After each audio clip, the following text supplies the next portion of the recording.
bully put something in her drink to humiliate her. His cruel plan backfires in the most unexpected way. An inspiring story by Heartfelt Tales. The glass slipped from Emma's trembling fingers, shattering against the marble floor of the university ballroom. But it wasn't the broken glass that made her heart race. It was the realization that she had just witnessed something that would change everything she thought she knew about human nature, about second chances, and about the mysterious ways life can transform even the darkest intentions into something beautiful. If you're enjoying this story so far, please hit that like button and subscribe to Heartfelt Tales for more inspiring stories that touch the soul. Now, let me take you back to where this incredible journey began. 3 weeks earlier, Emma Rodriguez had been living what seemed like a perfect college life. As a pre-med student at prestigious Whitmore University, she carried herself with quiet confidence, her dark eyes always focused on her goals. She tutored struggling students, volunteered at the local hospital, and somehow still managed to maintain a 4.0 GPA. Her friends often joked that she was too good to be true, but Emma simply believed in treating others with kindness, a philosophy that would soon be tested in ways she never imagined. Jake Morrison was everything Emma wasn't. Where she was thoughtful, he was impulsive. Where she was kind, he had built walls of cruelty around himself. The star quarterback had grown up in a household where love came with conditions and approval had to be earned through dominance. His father, a former NFL player, had drilled into him that weakness was failure, and showing compassion was the ultimate weakness. Jake had learned to mask his own pain by inflicting it on others, particularly those he perceived as having what he secretly craved, genuine happiness and peace. Emma had first caught Jake's attention not because of her beauty, though she was undeniably lovely, but because of something far more threatening to his worldview. She possessed an inner light that seemed unshakable.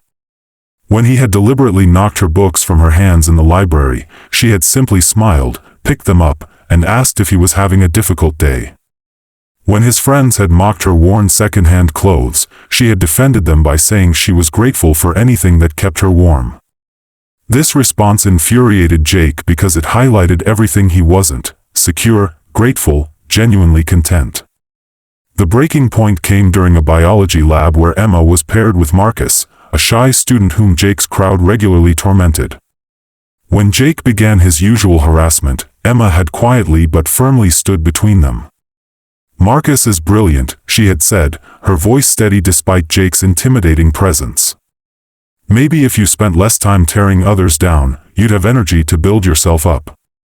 The words had hit Jake like a physical blow, not because they were cruel, but because they were true. That night, Jake made a decision that would haunt him for the rest of his life. He would show Emma that her kindness was naive, that her faith in human goodness was foolish.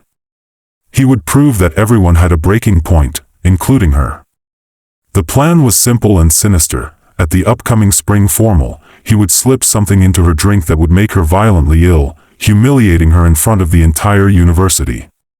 It was cruel, calculated, and everything Jake had been taught that strength looked like. What Jake didn't know was that Marcus had overheard him bragging about his plan to his teammates. Marcus, the quiet boy Emma had defended, faced the biggest moral challenge of his young life. He could stay silent and let someone else deal with it, or he could find the courage Emma had shown him and take action. That night, Marcus barely slept as he wrestled with his conscience, Emma's words echoing in his mind: "Maybe if you spent less time tearing others down, you'd have energy to build yourself up." By morning, Marcus knew what he had to do. But instead of going to Emma or the authorities, he made a decision that would prove just as transformative as Jake's intended cruelty. Marcus had been working part-time at his uncle's pharmacy, and he knew exactly what Jake planned to use: a substance that would cause severe stomach distress and public humiliation. With hands shaking from both fear and determination, Marcus made a switch that would change 4 lives forever. The night of the spring formal arrived with all the pomp and circumstance these events demanded. Emma had reluctantly agreed to attend, wearing a simple blue dress that had belonged to her mother, a woman who had taught her that true beauty came from how you treated others, not how others treated you. She moved through the crowd with her characteristic grace, unaware that her every step was being watched by 3 different people for 3 very different reasons. Jake's hands were sweaty as he approached the refreshment table, the small vial hidden in his jacket pocket feeling heavier than it should. His heart pounded as he waited for the perfect moment, his father's voice echoing in his head about winners and losers, about showing no mercy to those who made you feel weak. When Emma stepped away from her glass to greet a friend, Jake made his move, quickly emptying the vial's contents into her drink before disappearing back into the crowd. Marcus watched from across the room, his own secret weighing on him. What he had done couldn't be undone now. Instead of Jake's cruel substance, Emma's drink now contained something entirely different, a concentrated dose of a harmless but unusual compound his uncle had been researching, something that would create a very different kind of reaction than Jake expected. Marcus closed his eyes and prayed he had made the right choice. 20 minutes later, Emma returned to her drink, taking a long sip as she chatted with friends about their upcoming finals. Jake positioned himself where he could watch her reaction, a sick anticipation building in his chest. But as the minutes passed, something strange began to happen, not to Emma, but to Jake himself. Instead of the satisfaction he had expected to feel, Jake found himself consumed by an overwhelming sense of dread. He watched Emma's genuine smile, her kind interactions with everyone around her, and for the first time in his life, he truly saw what he was trying to destroy. This wasn't some abstract concept of goodness he could dismiss or rationalize away. This was a real person who had never done anything to deserve his cruelty except exist as a reminder of what he could have been. But the real surprise was yet to come.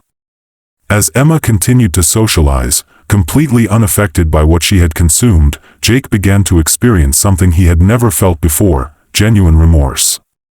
Not the strategic regret of getting caught, but deep, bone-deep, horror at what he had tried to do. The compound Marcus had substituted, unbeknownst to any of them, was an experimental mood stabilizer that worked through skin absorption, and Jake had gotten it on his hands when he handled the vial. For the first time in his 20 years of life, Jake Morrison felt the world without the filter of anger and defensive cruelty that had shaped every interaction he'd ever had. The walls he had built around his heart didn't just crack, they crumbled entirely. He saw Emma not as a threat to his worldview, but as a young woman who had shown him nothing but undeserved kindness. He saw Marcus not as a target for his frustrations, but as someone who had more courage in his silence than Jake had ever shown in his aggression. The realization hit him like a physical blow. He stumbled toward the exit, his vision blurring not from any substance, but from tears he hadn't shed since childhood. Outside in the cool night air, Jake found himself on his knees in the campus garden, sobbing for every cruel word he had ever spoken, every person he had hurt, every opportunity for kindness he had squandered in favor of maintaining his facade of strength. Inside, Emma suddenly felt dizzy, not from anything she had consumed, but from a strange, overwhelming sense that something important was happening. She excused herself from her friends and stepped outside, following an instinct she couldn't explain. What she found in the garden would stay with her for the rest of her life. Jake Morrison, the campus bully who had made her life difficult for months, was on his knees among the roses, crying like a lost child. But these weren't tears of self-pity or anger. Emma, with her intuitive understanding of human nature, recognized them immediately as tears of genuine remorse and awakening conscience. "Jake," she said softly, approaching him as carefully as she might approach a wounded animal. "Are you okay?" He looked up at her with eyes that were completely different from any expression she had ever seen on his face, vulnerable, ashamed, but somehow more human than she had ever imagined possible. "Emma," he whispered, "I am so sorry. I am so sorry for everything." What happened next surprised them both. Instead of triumph or vindication, Emma felt only compassion for the broken young man in front of her. She sat down beside him on the cold ground, her formal dress spreading around her like blue petals, and she listened as Jake poured out 20 years of pain, fear, and learned cruelty. He told her about his father's impossible standards, about learning that love had to be earned through dominance, about the crushing weight of maintaining an image that left no room for vulnerability or genuine connection. He told her about the plan he had made to hurt her, about the substance he had put in her drink, about how seeing her undeserved kindness through clear eyes for the first time had broken something inside him that he now realized had needed breaking. "I wanted to destroy your faith in goodness," Jake said through his tears, "because if goodness wasn't real, then I wouldn't have to feel bad about not having any. But you kept being kind anyway, and it made me realize that I've been living my entire life wrong." Emma listened without judgment, her heart breaking not for herself but for the profound loneliness Jake had been carrying. When he finished speaking, she did something that would define both of their futures. She forgave him. "Jake," she said quietly, hurt people. But healing people heal people. The question isn't what you've done, it's what you're going to do now." That night marked the beginning of the most difficult and rewarding journey Jake had ever undertaken. With Emma's patient guidance and Marcus's tentative friendship, for Marcus eventually confessed his own role in the evening's events, Jake began the hard work of unlearning 20 years of destructive patterns and building new ones based on empathy, accountability, and genuine connection. It wasn't easy. Jake's transformation didn't happen overnight, and there were many setbacks along the way. His father was furious when Jake quit the football team to focus on what he called becoming a decent human being. His old friends mocked his efforts to make amends with people he had hurt. But for every door that closed, Emma and Marcus helped him find windows of opportunity to grow and heal. Jake began volunteering at a youth center, working with kids who reminded him of himself, angry, scared, and lashing out at a world that seemed determined to hurt them first.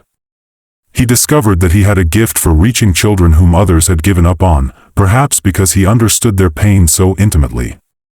Emma watched him with these kids and saw glimpses of the man he had always had the potential to become. Marcus, meanwhile, had found his own courage through watching both Jake and Emma navigate their unlikely friendship.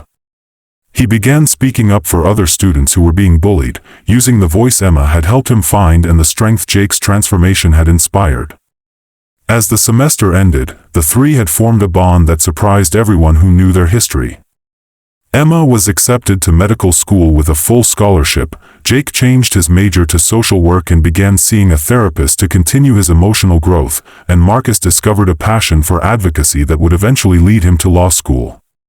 The night before graduation, they met in the same garden where Jake had experienced his breakdown and breakthrough. Emma had finally learned the truth about what Marcus had done that night at the formal, how his quick thinking and moral courage had inadvertently created the conditions for Jake's transformation. "Do you think things would have turned out differently if Jake's plan had worked?" Marcus asked. Emma considered the question seriously.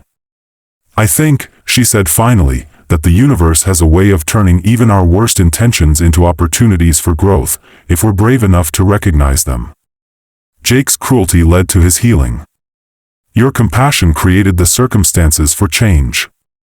And all of it taught me that forgiveness isn't about excusing bad behavior, it's about refusing to let other people's pain become your own." Jake, who had been quiet during this exchange, finally spoke.